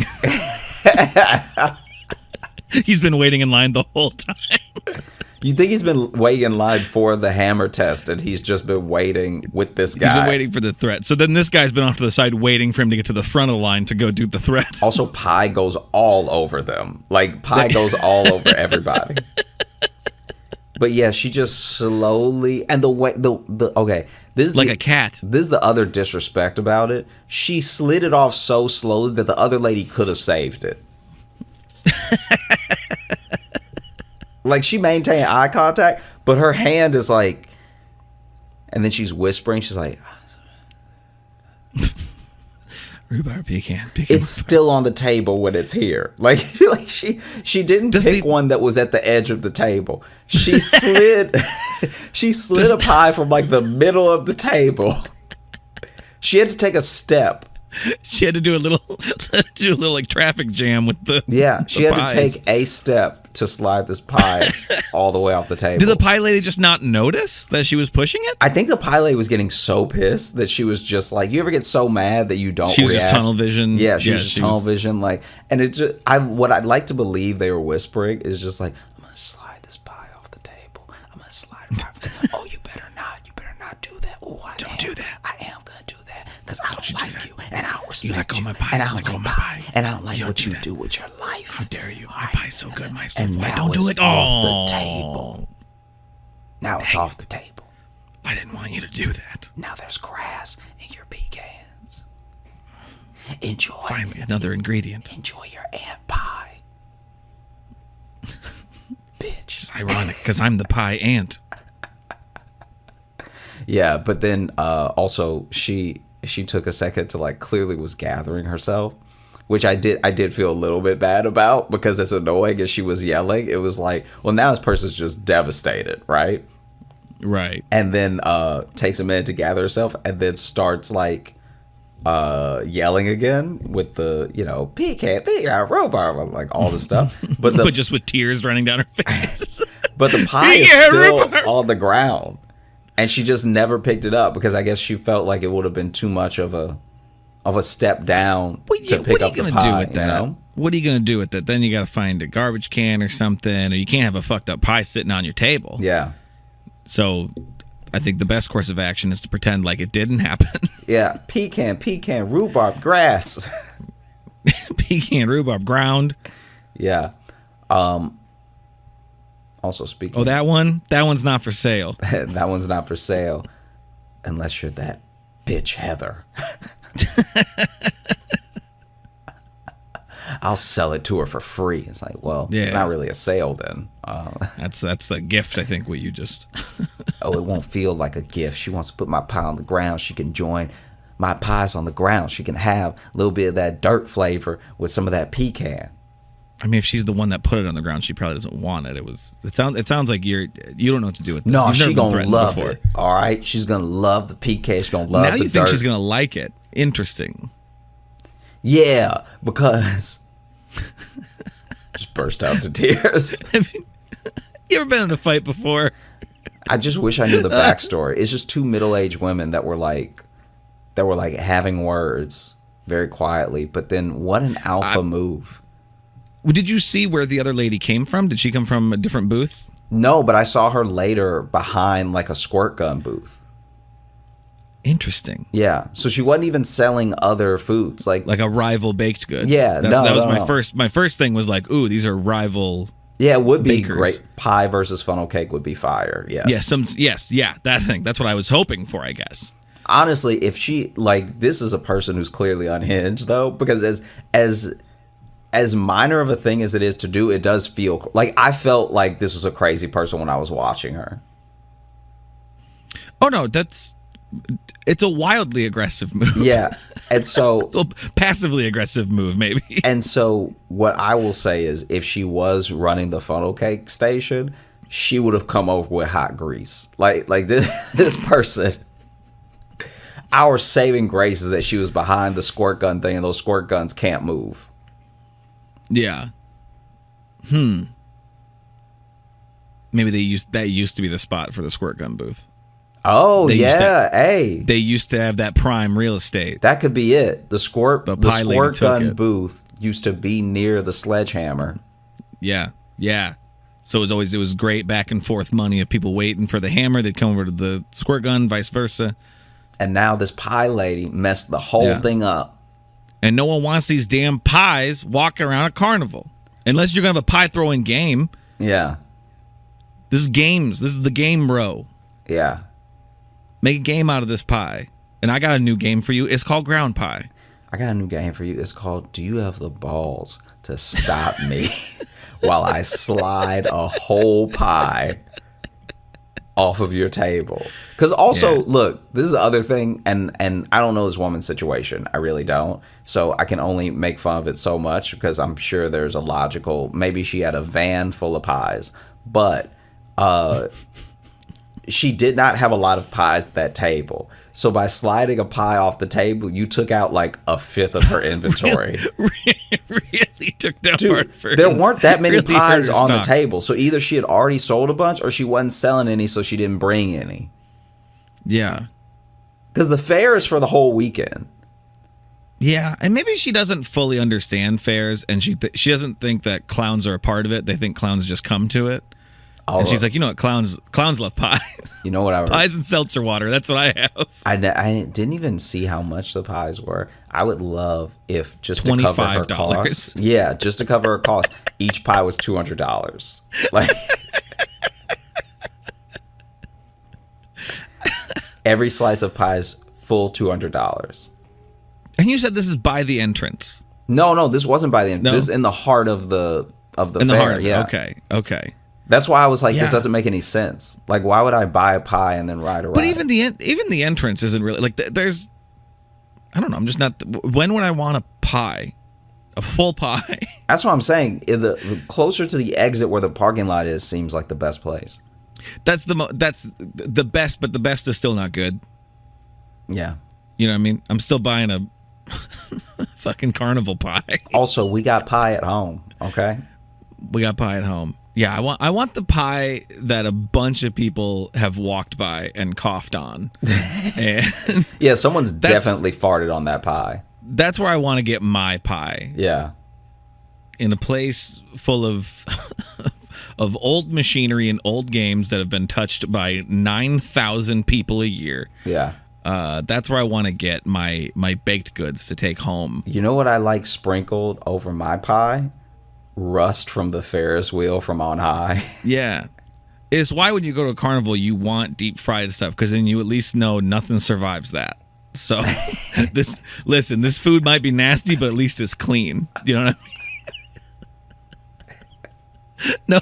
No germs survive that frying process. Tell me I'm wrong. I feel like that's not quite I feel like you could still have dirty grease. I feel like you can still have dirty grease, but so clean might be a stretch. Definitely burned. These germs are scorched. Yeah, it's clean nasty. It's the cleanest nasty you're gonna get. Yeah. Okay, so look, this thing, you may even need to cut this because this may not be funny to anyone but me. But usually means we're gonna talk about it for a while. You know, like an ick, like when you get the ick and stuff. Are you talking about that in like the terms of the terms of your stand-up joke? How you do it? Yeah. Just like how you get the ick when you like someone, but whatever. See, because that was something I learned about because of your stand-up bit. I didn't know it was a thing people were talking about. Yeah. In case you don't know what the ick is, it's when you like someone, in this case, actually love someone, but then they do something that's so, it's such a turn off for you that you don't see them the same way, and you get the ick, and you either, sometimes you still continue on and then fall in love anyway, but almost always you just stop being like attracted. That's why it usually happens on the early end, because once you love someone, it's very hard to get an ick that is, because an ick is also innocuous. It's not like something obviously horrible and huge, But you're saying when it happens later, you're less likely to like end the relationship, is what you're trying to say. Yeah. Because I had an ick recently with Jess, actually. Oh, really? Yeah, because she said bagel instead of bagel, and it was a real. Was there something in her mouth? No, she just straight up said it. Just straight was like bagel, and I was like, that is. And here's the thing: I've heard her say bagel before too. So this was just a mistake, or does she think that it's pronounced either way?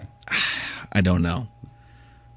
She got real close to when she said milk the other day, and it really sounded like milk with like an E, and I was like, "Hun, what's going on here? Are you okay?" Yeah, that's wild. It's not like some of them have come out of nowhere. Yeah, it's one of those things where you're like, hey,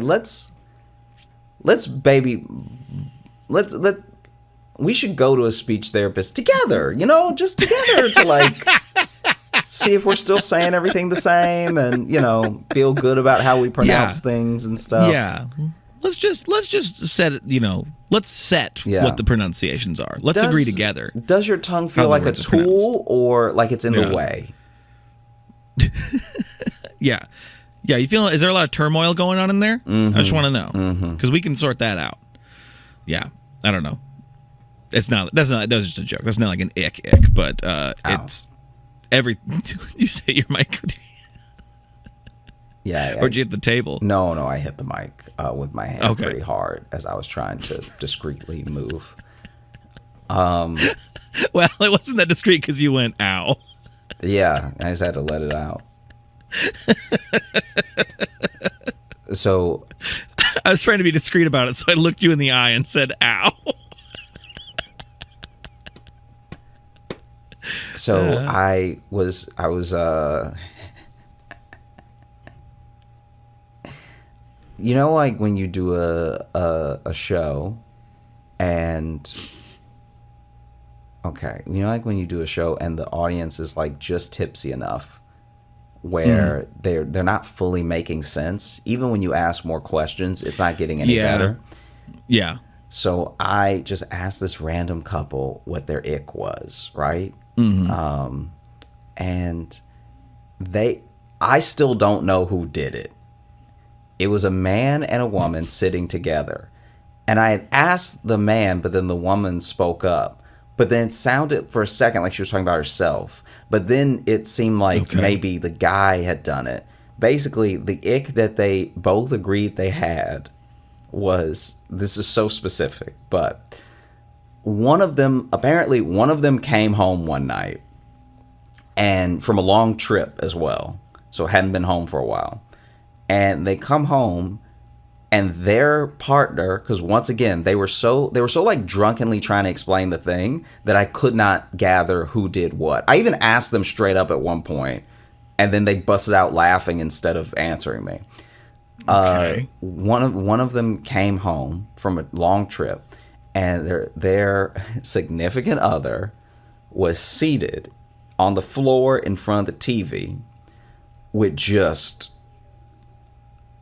an entire like a tin is the only way to put it, like a baking pan tin, deep like right out of the oven foil of pot pie.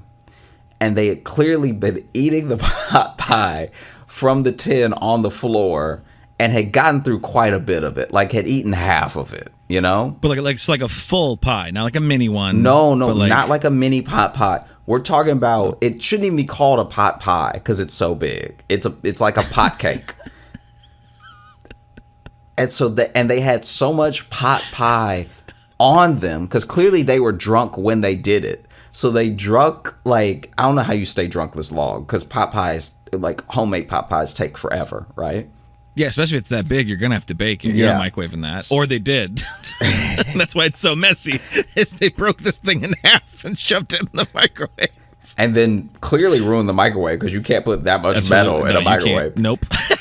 Yeah. And so then they're sitting on the floor with first of all, the spatula is their utensil. So they don't even have a fork or a spoon. They are eating straight from the spatula. They're eating spatula at a time pot pie, right? Mm-hmm. And the pot pie's on the floor. And the thing that kept popping up to me was like the kid in Matilda eating the cake. Because I'm like, you've got a lot of pot pie to get through. Yeah. And they're clearly putting in work. Because it's like half gone or whatever. But they've just got so much pot pie juice spilled on their shirt. And it looks insane. It looks like a grown toddler. Like you're watching this infant. Imagine if that infant now was 150 more pounds. And like middle-aged. In front of the TV. Had a job and knew how to bake a full pot pie. That must have at least been decent because you've eaten half of it. Yeah, it's like a kid that never learns to to stop chewing his shirt, and getting it all covered in spit, But now he's 40 and still does that. I forgot until you said that. I forgot any kid did that. I'm around too many of them. That's so funny. And so so they come home and they're just like sitting it like almost in pot pie because they've also spilled a ton because it's a slated spatula. So it's like it's great. one of the spatulas where like clearly juices are gonna go through. Yeah, you know. Yeah. And so there's just like pot pie on the lip. It's like pot pie on their chin. It's all down the shirt. It looks like they jumped in the pot pie. Right, yeah. Like they dove it, and so they're just they did a slip and slide with pot pie. Yeah, and Popeye slip and slide. Apparently, the game that's sweeping the nation. They're not even sitting like crisscross. They're sitting with legs open, with the pie as close to the thighs as they could get it. So they're eating over the pie, but it's also like on the floor. That's why I said the toddler thing because they look like how a toddler would. And eat. this is a couple that's still together. There's a couple that's still together, but then We're together at this point. and and then I'm like, yeah, that's a I'm just gonna walk situation. Like keep the house, keep everything in it. I'm gonna go. Yeah. Right? Yeah. But the thing that's I'm gonna change my name. Here's my phone. I'm smashing it in front of you so you know not to call me. the thing that's so wild about it is that they were both agreeing, which means whoever did this gave the other person the ick and gave themselves the ick. Because they were both like, oh, this is the most disgusting thing I had ever seen. But one of them did it. Well, and the fact that they were together when it happened, because honestly, to be that drunk and eating a full pot pie like that sounds like one of them got dumped. Yeah, no one should be doing this in a happy life. No, that's not that's not behavior for when you're doing well. Yeah, that's not Just like mentally and emotionally. Hey, my girl's out of town, so you know what the boys go do. Yeah, Full pot pie weekend, okay? we go get nasty with it. All right, we getting baked, and when I say baked, I mean pot pie, baked every day. Okay, God, the boys slurp some gravy. it's gonna be juicy. You gonna be slipping. Yeah, crusty at the top. Getting them veggies in. Yeah.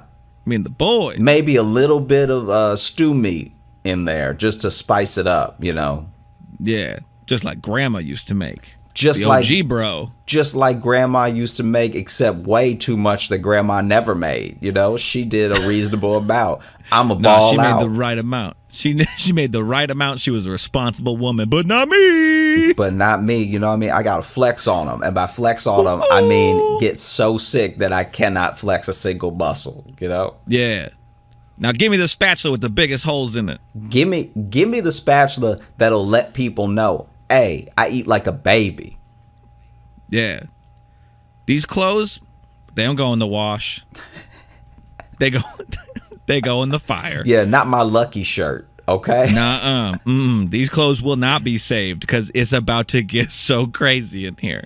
I'm about to be soaked in pot juice. Shit. All right? We might have to buy a new house. Yeah. For how wild it's going to get this weekend with the pot pies and the boys. Hey, when I say the boys, I do mean just me. I mean me by myself. I have trouble making adult friends. Also, pie. Also, we have a carpet, so this living room will be ruined, okay? There's certain decisions you can't make with carpet that I'm going to make anyway because I'm nice like that. See, now I'm going to go ahead and combine these stories and say that this is how the pie lady who got bullied at the fair reacted. She went home and got drunk and made a pot pie. And made a pot pie and just spilled most of it on herself. Just spilled most of it. Which is also very hot. Like that, like if you burn yourself, have you ever burned yourself with a pot pie before? Sure. I mean, I burned myself with many food. Well, this is my memory. This is why I'm this person is living foul is because when I was little, one of the first things that I used the oven for, because it was a big deal that I was using the oven when I was a little kid, because for so long I was told not to touch it. And then finally they were like, you're old enough that if you want something that gets made in the oven, you can put it in. You just have to follow the instructions. And so I remember, this is so insane. I remember wanting a pot pie. I think I was at my grandma's house. I wanted a pot pie, and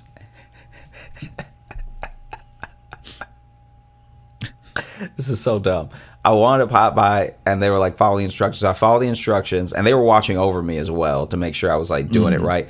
Preheated the oven, got it to 400, took out the pie out of the box, undid the film, everything. Like, and then, you know, put the pie in. I was feeling like a big boy, right? And then, you know, the oven. Clip that audio to use later. The Feel oven like a big boy. didn't have a timer on it, or at least the timer didn't work, so I had to keep time myself. So I was watching the clock, because the clock said in 20 minutes the pot pie is going to be ready. It was a little mini one, right? And so I'm just watching, and every so often I'm even having like, panic attack is a strong word for it, but I'm even having moments of like freaking out because I'll be watching TV and then remember I haven't checked the clock in a while, so I'm like, oh, did I miss it? You know what I mean? Like, because I want the perfect golden brown pot pie to prove that I could use the oven. You know? Yeah, you got a lot riding on this. Yeah, and so this is an important pot pie. So then I see the time. I'm freaking out because it's 20 minutes. I looked just as it was turning 19, and so I remember counting down the seconds on the clock because I thought that's how cooking worked. Like, I thought that at 20 minutes it would be perfect. And so then I lower the oven door, and like somehow, whether I wasn't told or I just forgot, somehow information about oven mitts had slipped through the cracks. So it doesn't even occur to me to grab an oven mitt. Yeah, you know? Yeah. And so you didn't know this was a thing that existed. Yeah. And so I just reach on in. I reach in and grab the pot pie, right? Now the pot pie's tin that it's in is like a foil type aluminum, you know, around it that it cooks in. Yeah. And so I reach in, I grab it.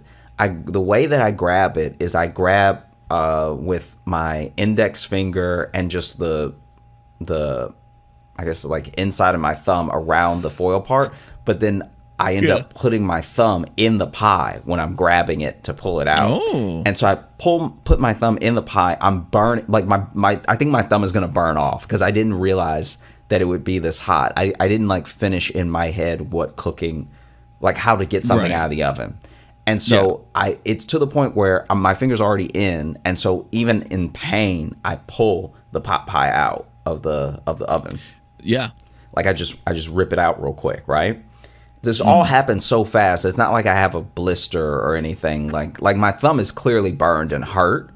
And I want to cry because I'm little, but I also don't want to give away that I've made such like an insane mistake. Like as soon as my thumb is in the pie, I realize I've done something horribly wrong. You know this is going to affect your final score. It's going to affect my ability to use the oven, which is also going to affect the snacks that I get.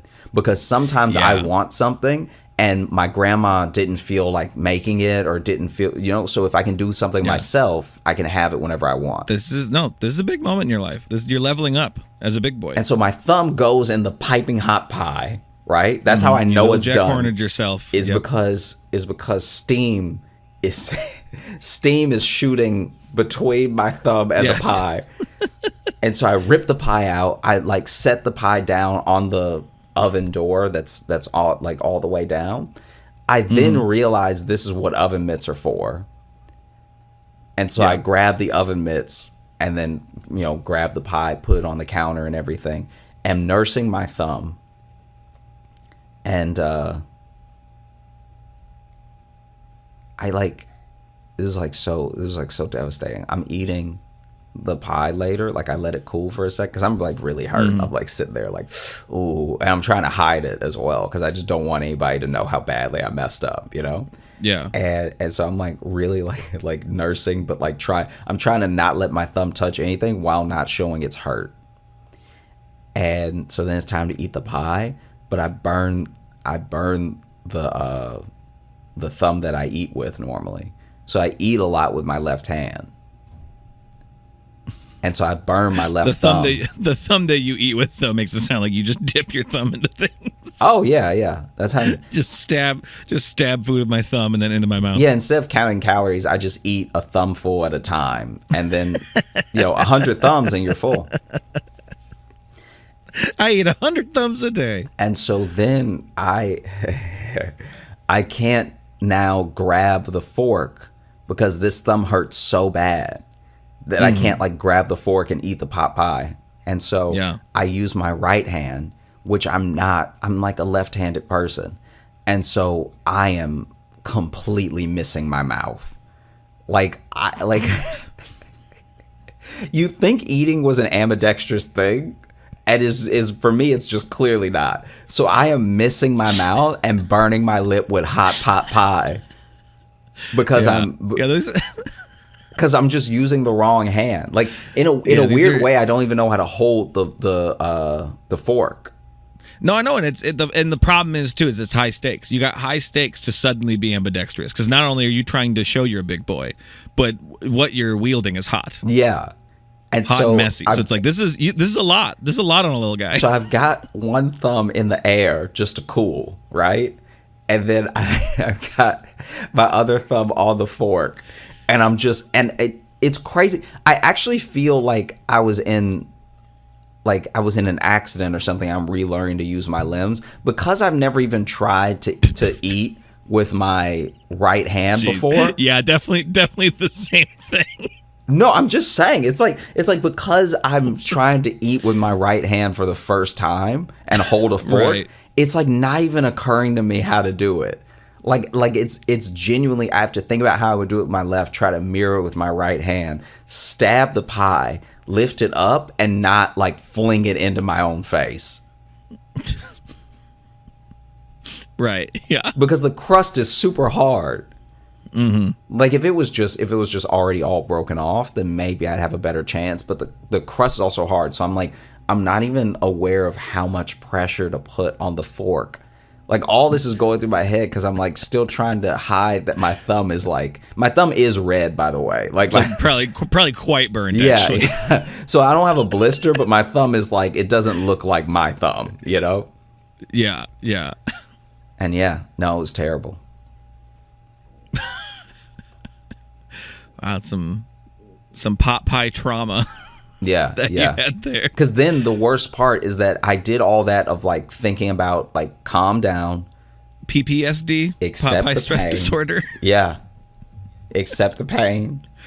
Know that you can use your right hand to eat. Don't freak out. Yes. All right, this is possible. Turns out a lot of people do it. A lot of people use their right hand for eating. And so then I remember I finally got like a respectable forkful of pot pie, right? Some peas, some carrots, a little bit of meat. I was doing it all. And then when I went to put it in my mouth, it burned my tongue. And I was like, I think I'm done for the day. Like I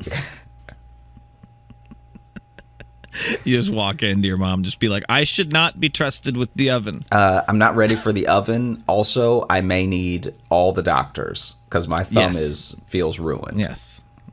I don't know if you can see my thumb bubbling. But that is part of why I think I should not be trusted with the oven. Thank you for this experience. Which I'm sure was really just to give you a break. Yeah. I'm sure you saw this as a way to do less for me and for me to be more independent. And I'm going to let you know now that no. Yeah. Just going to let you know that I'm going to say no. I'm also going to throw out there that after the thumb thing, I put a Band-Aid on it because in my head, all Band-Aids made things better.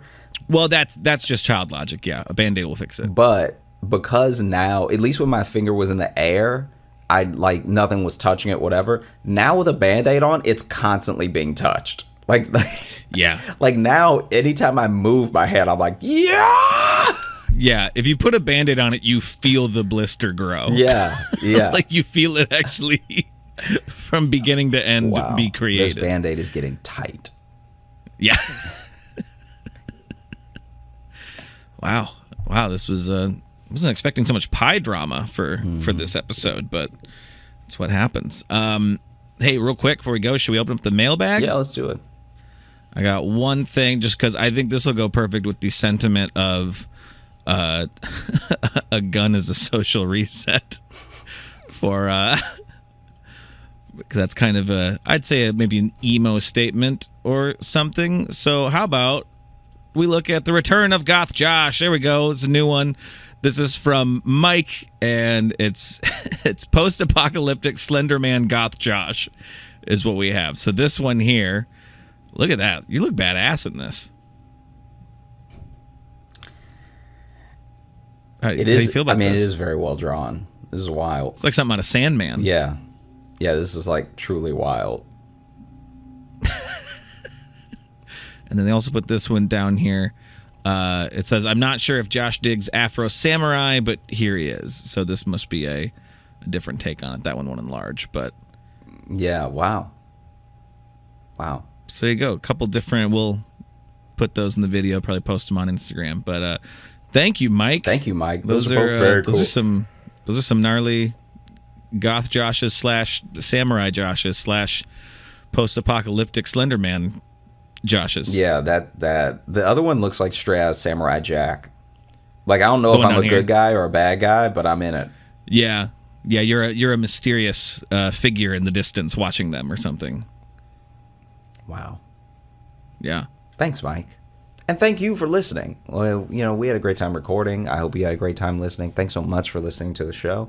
If you're looking to catch up with us on any of the socials, you can find me at Josh Johnson Comedy on Instagram, TikTok, and YouTube, where we post clips of the show. You can also find me on @JoshJohnson on Twitter and Josh J Comedy on Facebook if you still use it. And if you're looking for Logan, you can follow me on Instagram at Logan M. Nielsen. And if you want to get into the mailbag like Mike did there and send us stuff, joshjohnsonshow @gmail.com. You can also get in the mailbag by leaving us a 5-star review on Apple Podcasts. And if you want bonus stuff, you can join our Patreon, patreon.com/JoshJohnsonShow. We have bonus podcasts and video stuff and access to past live shows.